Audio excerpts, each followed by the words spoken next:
ലോക്സഭയിൽ ടിഡിപിയും ജെഡിയുവും ഈ ബില്ലിനെ അനുകൂലിച്ചു എങ്കിലും ഇന്ത്യ സഖ്യം ഒന്നടങ്കം ഒരുപക്ഷേ ഈ അടുത്ത കാലത്ത് കാണാത്ത തരത്തിലുള്ള പ്രതിഷേധമാണ് ലോക്സഭയിൽ ഇന്ത്യ സഖ്യത്തിന്റെ ഭാഗത്തുനിന്ന് ഉണ്ടായത്. എന്തായാലും അതിന് പിന്നാലെ ഇപ്പോൾ ജെപിസിക്ക് വിട്ടിരിക്കുകയാണ് ബില്ല്. എന്തായാലും നിലവിലെ വഖഫ് നിയമത്തിൽ അടിമുടി ഭേദഗതി നിർദ്ദേശിക്കുന്നതാണ് പുതിയ ബില്ല്. എന്തൊക്കെയാണ് പുതിയ ബില്ലിലെ പ്രധാന വ്യവസ്ഥകൾ എന്നാണ് നമ്മൾ ഇനി പരിശോധിക്കാൻ പോകുന്നത്. അതിൽ നോക്കാം എന്താണ് ഈ ഭേദഗതി ബില്ലെന്ന് നമുക്ക് ആദ്യം പരിശോധിക്കാം. 1995 വഖഫ് നിയമത്തിലാണ് ഭേദഗതി കൊണ്ടുവരുന്നത്. 1954 ഇന്ത്യയുടെ പ്രഥമ പ്രധാനമന്ത്രിയായ ജവഹർലാൽ നെഹ്റു വഖഫ് നിയമം പാസാക്കിയത്. 1964 കേന്ദ്ര വഖഫ് കൗൺസിലും 1995 എല്ലാ സംസ്ഥാനങ്ങളിലും അതുപോലെ തന്നെ കേന്ദ്രഭരണ പ്രദേശങ്ങളിലും വഖഫ് ബോർഡുകളും രൂപീകരിച്ചപ്പോൾ 1995 വഖഫ് നിയമത്തിലാണ് ഇപ്പോൾ കേന്ദ്രം ഭേദഗതികൾ കൊണ്ടുവന്നിരിക്കുന്നത്. ഇനി അടുത്തത് എന്തൊക്കെയാണ് വ്യവസ്ഥകൾ മാറ്റങ്ങൾ എന്ന് നമുക്ക് നോക്കാം. മതപരമായ ആവശ്യങ്ങൾക്ക് ഒരു വ്യക്തി സമർപ്പിക്കുന്നതാണ് വഖഫ് സ്വത്ത് എന്ന് അറിയപ്പെടുന്നത്. ഇസ്ലാമിക നിയമം അനുശാസിക്കുന്ന മതപരവും അതുപോലെ തന്നെ ജീവകാരുണ്യപരവുമായ ആവശ്യങ്ങൾക്കായി ഒരു വ്യക്തി സമർപ്പിക്കുന്ന സ്വത്തിനെയാണ് വഖഫ് എന്ന് അറിയപ്പെടുന്നത്. അപ്പോൾ വഖഫ് സ്വത്ത് അത് കൈകാര്യം ചെയ്യുന്ന ചുമതലയാണ് വഖഫ് ബോർഡുകൾക്ക് ഉള്ളത്. ബോർഡുകൾക്ക് എന്ന് പറയുമ്പോൾ ഇങ്ങനെ ഓരോ വ്യക്തികളും ഒക്കെയായി സമർപ്പിക്കപ്പെടുന്ന സ്വത്തുകളുണ്ടാവും. അപ്പോൾ ആ സ്വത്തുക്കളുടെ മേൽനോട്ട ചുമതല വഖഫ് ബോർഡുകളുടെ ചുമതലയാണ്. അതുപോലെ തന്നെ കണക്കെടുപ്പ്, ക്രയവിക്രയം എന്നിവയ്ക്കൊക്കെയായി സർക്കാരിന് കീഴിലുള്ള സ്വതന്ത്ര സ്ഥാപനമാണ് വഖഫ് ബോർഡ്. 1995 ഈ നിയമപ്രകാരമാണ് സംസ്ഥാനങ്ങളിൽ വഖഫ് ബോർഡുകൾ നിലവിൽ വന്നത്. ഇനി പ്രധാനമായും നിയമം, അതായത് നിലവിലുള്ള നിയമത്തിൽ 40-ലേറെ ഭേദഗതികളാണ് ഇപ്പോൾ കേന്ദ്ര സർക്കാർ കൊണ്ടുവരുന്നത്. നിലവിലെ നിയമത്തിൽ നിന്ന് 40-ലധികം ഭേദഗതികളുണ്ട്.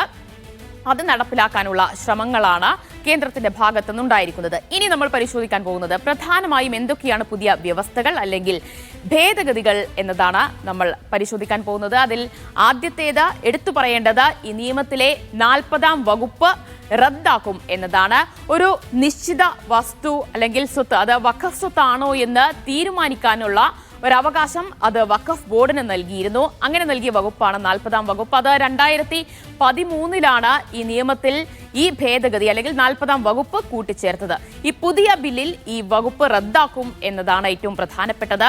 ചുരുക്കത്തിൽ വഖഫ് ബോർഡിന്റെ അധികാരം കേന്ദ്രം ഈ ഒരു വകുപ്പ് എടുത്തു കളയുന്നതിലൂടെ വെട്ടിക്കുറയ്ക്കുകയാണ് ചെയ്യുന്നത്. അതുപോലെ തന്നെ ഏതൊരു വ്യക്തിക്കും അവനവന്റെ വസ്തുക്കൾ അല്ലെങ്കിൽ സ്വത്തുക്കൾ, സ്ഥാവര ജംഗമ വസ്തുക്കളൊക്കെ വഖഫ് ചെയ്യാമെന്ന ആ ഒരു വ്യവസ്ഥ മാറ്റി അതിന് പകരം കുറഞ്ഞതൊരു 5 വർഷമെങ്കിലും ഇസ്ലാം മതവിശ്വാസിയായ ഒരു വ്യക്തി കൈമാറുന്നതാണ് വഖഫ് എന്ന ഒരു നിർവചനം അല്ലെങ്കിൽ പുതിയ രീതി കൊണ്ടുവരികയാണ് പുതിയ ബില്ലിലൂടെ. ഇനി അടുത്തത് വഖഫ് കൗൺസിലിലും ബോർഡുകളിലും മുസ്ലിം ഇതര അംഗങ്ങൾ വരുന്നു എന്നതാണ്. ഇന്നിപ്പോൾ പാർലമെന്റിനകത്തും പുറത്തുമൊക്കെ പ്രതിപക്ഷ പാർട്ടികൾ വലിയ പ്രതിഷേധത്തിന് അല്ലെങ്കിൽ ബില്ലിനെ എതിർക്കാൻ പ്രധാന കാരണമായത് ഈ ഒരു വ്യവസ്ഥയാണ്. വഖഫ് കൗൺസിലുകളിലും ബോർഡുകളിലും മുസ്ലിം ഇതര അംഗങ്ങൾ വരുന്നു എന്നത്. വഖഫ് കൗൺസിലും സംസ്ഥാന വഖഫ് ബോർഡുകളിലും 2 അംഗങ്ങൾ മുസ്ലിങ്ങൾ അല്ലാത്തവരായിരിക്കണം എന്ന വ്യവസ്ഥ കൂടി ഈ പുതിയ ബില്ലിൽ ഉൾപ്പെടുത്തിയിരിക്കുകയാണ്. അതാണ് വലിയ പ്രതിഷേധത്തിന് കാരണമായിരിക്കുന്നു. മറ്റൊരു വ്യവസ്ഥ എന്ന് പറയുന്നത് വഖഫ് ബോർഡിലെ 11 അംഗങ്ങളിൽ 2 പേർ വനിതകളായിരിക്കണം എന്നൊരു വ്യവസ്ഥ കൂടിയുണ്ട്.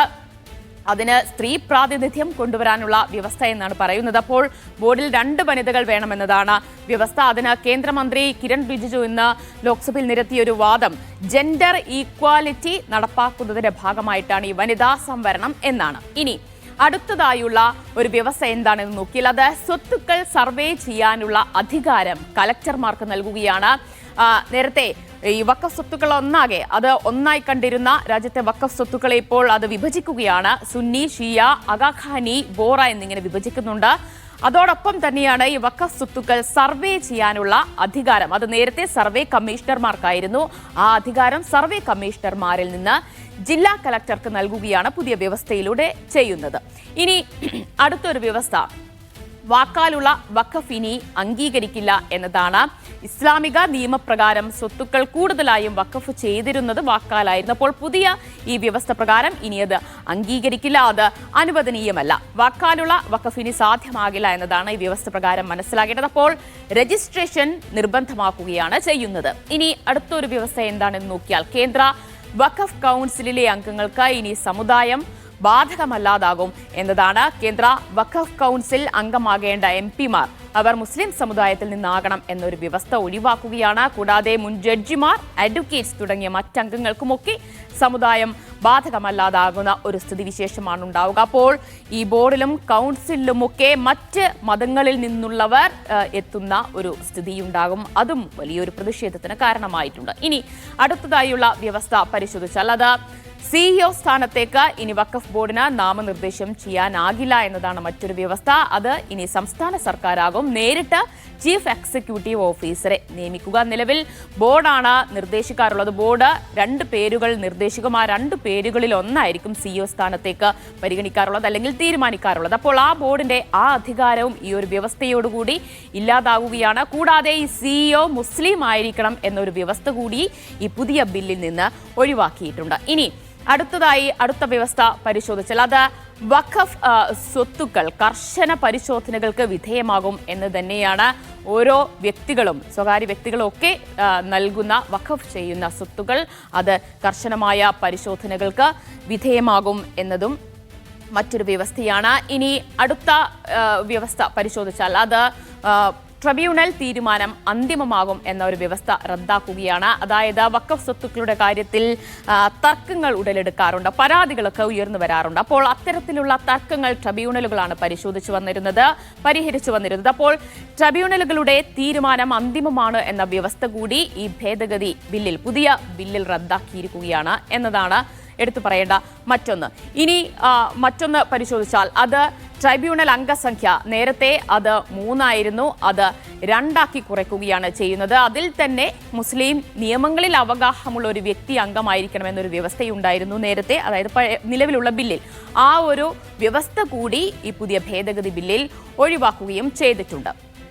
ഇനി അടുത്തതായി, ഇപ്പോൾ നേരത്തെ പറഞ്ഞു വാക്കാലുള്ള ഒരു വഖഫ് അത് ഒഴിവാക്കിയിട്ടുണ്ട്, രജിസ്ട്രേഷൻ നിർബന്ധമാക്കി എന്ന് പറഞ്ഞു. അപ്പോൾ സ്വത്തുക്കളുടെ രജിസ്ട്രേഷന് പ്രത്യേക പോർട്ടൽ കൊണ്ടുവരികയാണ് ചെയ്യുന്നത്. രജിസ്ട്രേഷൻ നിർബന്ധമാക്കുകയും ചെയ്യുന്നു. അപ്പോൾ അതിനായി പ്രത്യേക പോർട്ടൽ ഉടൻ തന്നെ തയ്യാറാക്കും, കേന്ദ്ര സർക്കാർ അത് തയ്യാറാക്കും. അപ്പോൾ ഈ ഭേദഗതി കൊണ്ടുവരുന്നതിന് മുൻപുള്ള എല്ലാ വഖഫ് സ്വത്തുക്കളുടെയും വിശദാംശങ്ങൾ കേന്ദ്ര സർക്കാർ പുതിയതായി തയ്യാറാക്കുന്ന ആ ഒരു പോർട്ടലിൽ അപ്ലോഡ് ചെയ്യേണ്ടി വരും. അത് ഈ നിയമം പ്രാബല്യത്തിൽ വന്നു കഴിഞ്ഞാൽ 6 മാസത്തിനുള്ളിൽ അപ്ലോഡ് ചെയ്യണം എന്നതാണ് വ്യവസ്ഥ. അതുപോലെ തന്നെ ഈ സ്വത്തുക്കളുടെ പട്ടിക സംസ്ഥാന സർക്കാർ തന്നെയാണ് അത് നേരിട്ട് അപ്ലോഡ് ചെയ്യേണ്ടത്. അത് ഈ സ്വത്തുക്കളൊക്കെ വിശദമായി പരിശോധിച്ച് അതിന്റെ കണക്കെടുപ്പും ഒക്കെ കഴിഞ്ഞതിന് ശേഷം ഈ വിവരങ്ങളെല്ലാം തന്നെ ആ പോർട്ടലിൽ സംസ്ഥാന സർക്കാർ അപ്ലോഡ് ചെയ്യണം. ഇതാണ് ബില്ലിൽ പ്രധാനമായും ഇപ്പോൾ കൊണ്ടുവരുന്ന വ്യവസ്ഥകൾ അല്ലെങ്കിൽ ഭേദഗതികൾ. ആ ഭേദഗതി ബില്ലാണ് ഇന്നിപ്പോൾ പ്രതിപക്ഷത്തിന്റെ പ്രതിഷേധത്തിന് പിന്നാലെ അവരുടെ ഒരു ആവശ്യം കൂടി പരിഗണിച്ചതിന് ശേഷം സംയുക്ത പാർലമെന്ററി സമിതിക്ക് വിട്ടിരിക്കുന്നത്. ഈ ബില്ലാണ് ബോർഡുകളുടെ, വഖഫ് ബോർഡുകളുടെ സ്വതന്ത്രവും അതുപോലെ തന്നെ സ്വയംഭരണവും ഒക്കെ നഷ്ടമാക്കും എന്ന തരത്തിൽ വലിയ വിമർശനത്തിന് കാരണമായിരിക്കുന്നത്. ഇന്ന് MP-മാർ ഒന്നടങ്കം ഇന്ത്യ സഖ്യ നേതാക്കളെല്ലാവരും ഇന്ന് ലോക്സഭയിൽ വലിയ പ്രതിഷേധം ഈ ബില്ലിനെതിരെ ഉന്നയിച്ചിരുന്നു. പ്രധാനമായും എന്തൊക്കെ ഭേദഗതികളിലാണ് വലിയ പ്രതിഷേധം ഉന്നയിച്ചിട്ടുള്ളത്, ഇനിയുള്ള പ്രതിപക്ഷ നീക്കങ്ങൾ, അവരുടെ ഒരു നടപടികൾ, ഈ ബില്ലിന്മേൽ എന്ത് തീരുമാനമെടുക്കും എന്നതുകൂടി നമ്മൾ അറിയേണ്ടതുണ്ട്. അക്കാര്യങ്ങളൊക്കെ NK പ്രേമചന്ദ്രൻ MP വിശദീകരിക്കും. ഇനി ഏതെങ്കിലും കാരണവശാൽ BJP ഭൂരിപക്ഷം ഉപയോഗിച്ച് ബുൾഡോസ് ചെയ്ത് ബില്ല് പാസ്സാക്കിയാൽ പോലും സുപ്രീം കോടതിയിൽ ബില്ല് സ്ക്രൂട്ടണിക്ക് വിധേയമാക്കിയാൽ ഒരു കാരണവശാലും അംഗീകരിക്കാൻ പോകുന്നില്ല. കാരണം മൗലികാവകാശങ്ങളുടെ നഗ്നമായിട്ടുള്ള ലംഘനമാണ്. ഭരണഘടന ഉറപ്പു നൽകുന്ന മതേതര വിശ്വാസത്തിനും മതേതര കാഴ്ചപ്പാടിനും ഘടകവിരുദ്ധമാണ്. അതിലേറ്റവും പ്രധാനപ്പെട്ടതാണ് ഭരണഘടനയുടെ 25 മുതൽ 28 വരെയുള്ള അനുച്ഛേദങ്ങൾ പരിശോധിച്ചാൽ ഏതൊരു വ്യക്തിക്കും ഇഷ്ടമുള്ള മതത്തിൽ വിശ്വസിക്കാനും പ്രൊഫസ് ആൻഡ് പ്രൊപ്പഗേറ്റ്, അതിനേക്കാൾ ഉപരിയായി മതപരമായ റിലീജിയസ് ഡിനോമിനേഷൻസിന് പ്രോപ്പർട്ടി അഡ്മിനിസ്ട്രേറ്റ് ചെയ്യാനുള്ള പ്രത്യേക അധികാര അവകാശങ്ങൾ അടക്കമുള്ള പശ്ചാത്തലത്തിൽ അതിലുള്ള അനധികൃതമായിട്ടുള്ള ഗവൺമെന്റിന്റെ ഇടപെടൽ മതപരമായ സ്വാതന്ത്ര്യത്തിന്മേലുള്ള അവകാശത്തിന്മേലുള്ള കടന്നുകയറ്റമാണ് എന്ന കാര്യത്തിൽ സംശയം വേണ്ട. അതുകൊണ്ട് തന്നെ ഈ നിയമം നിലനിൽക്കത്തക്കതല്ല. ഒന്ന്.